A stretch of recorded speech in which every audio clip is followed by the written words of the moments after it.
So we're here at the OLPC Summit, so what do you think so far? Yeah, it's been really good. I think, as I said yesterday, one of the things I love about this event is that it brings small projects together. Whereas a lot of the other OLPC conferences focus very much on large deployments, but this is a different type of thing, and it's really great to see. I've just been working for the last 2 hours with Nancy Sivers, working on her project in Vietnam and Thailand. Small projects, working with this bit of software that's been developed that helps educate about landmine avoidance. So this is the kind of topic that you don't find elsewhere, and it's so great to see people like Nancy who are just so dedicated to what they're doing. So may I ask how old you are? Yes, I'm 25. 25, so what's your background? I studied computer science. I was working as a volunteer, as an intern, and as a contractor for OLPC. I travelled the world, did OLPC work around the world for 2 years, and I've just recently finished my master's degree at Manchester Business School. So, can you say a few things about the places you've been to? Sure. I've mostly been through Latin America, which is the OLPC capital of the world, really, that area. I've loved the experiences. It's great to see this project being implemented. The countries' names? Yes, all of them? Yeah. Okay. Ethiopia, Paraguay, Nepal, Nigeria, Nicaragua, Argentina, Peru, Uruguay. All right, so what do? You go there and what do? You fix things? I've mostly been working with the local technical teams, trying to train the technical teams in how to run repair centres, how to maintain the laptops, how to install the school servers, installation of internet, linking up all the school servers around the country, that kind of thing. So what would you say? Would you say that the OLPC package kind of works so far, or there's lots of buggy things in the corners you need to fix every time, the same things that needs to be fixed, or how's the status? There are many rough edges, and also the project is just fascinating because it's challenges at every level. It's technical challenges, it's political challenges in the education system. You're working in remote places with people who are very unfamiliar with technology as a whole. So there's a lot of resistance. There's always a lot of challenges, but at the same time, there's a great amount of stuff coming out of it. Real positive effects, not only in the school, in the societies, in the culture. It's also fascinating from that perspective. So what do you think about the children? The children, they love the laptops, and it's just fascinating, really, because a lot of them really haven't got experience with computing before, and they're very, very nervous to begin.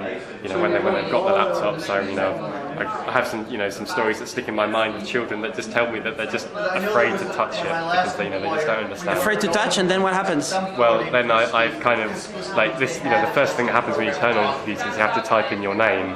So I found kids that are staring blankly at the screen, not wanting to touch it, and I've asked them what their names are, and the girl said her name was Maria. So I asked her if she could spell her name. She told me it's M-A-R-I-A. And I said, can you see the M key? Can you put your finger on it? Can you press it? And she did. So bit by bit, their confidence grows very quickly, of course, and they explore the laptops very quickly. So what would you recommend the OLPC project go towards? In what should they do now? Just more numbers, more laptops, or is there something specific? Well, are you referring to deployments or the? Let's say the EXO 1.75. What needs to be done with that one? I think there's a lot of scope for improvement in the software. Some of it has now been touched upon in the form of NEL, of having kind of like a guided path through the system. But there's so many opportunities that are just there to be snapped up. Sugar is absolutely great. It's unique. It's the best option that is out there. But yet also there are there's a whole range, a whole different array of roads that you could go down to make further significant improvements to the whole experience. And how about the learning experience for the children? Is that optimal, or do we need a lot more content? I think having more content helps. That's very much up to the deployments to generate and provide. There are also huge challenges in terms of working with teachers in these places. because these teachers are really not familiar with technology either, and they have many years of experience of a different kind of teaching practice. So this stuff is all hugely challenging. So software improvements that could help the teaching experience would go down very well, as well as more direct things that allow for outside of school learning on the laptop. Some kind of guidance. You don't want to make that too strict. You don't want to make it too content based. But having some kind of introductory guidance would make a difference. What needs to happen with the server? The server, there's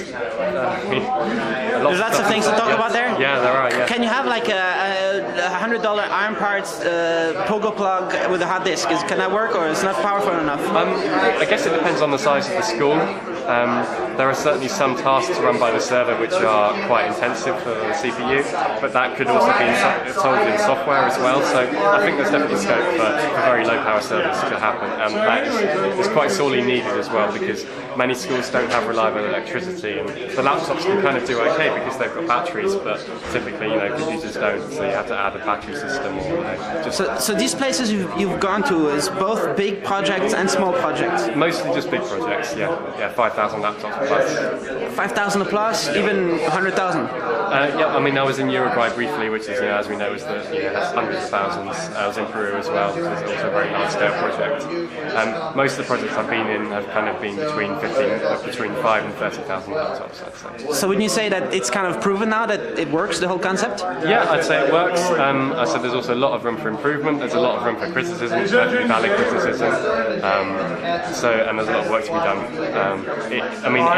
It needs a very dedicated local team. It needs to be a big team. It needs to be a team that's well trained, that's good at what they do. And OLPC and the supporting organisations can work to bring those barriers down.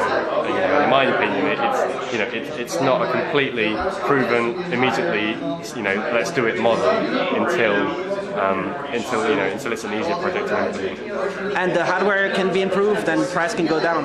Yeah, I hope so. It needs to be $100. I need to last 20 hours in battery, or 50. Yeah, and of course the industry is moving in that direction, so fingers crossed, we'll be there.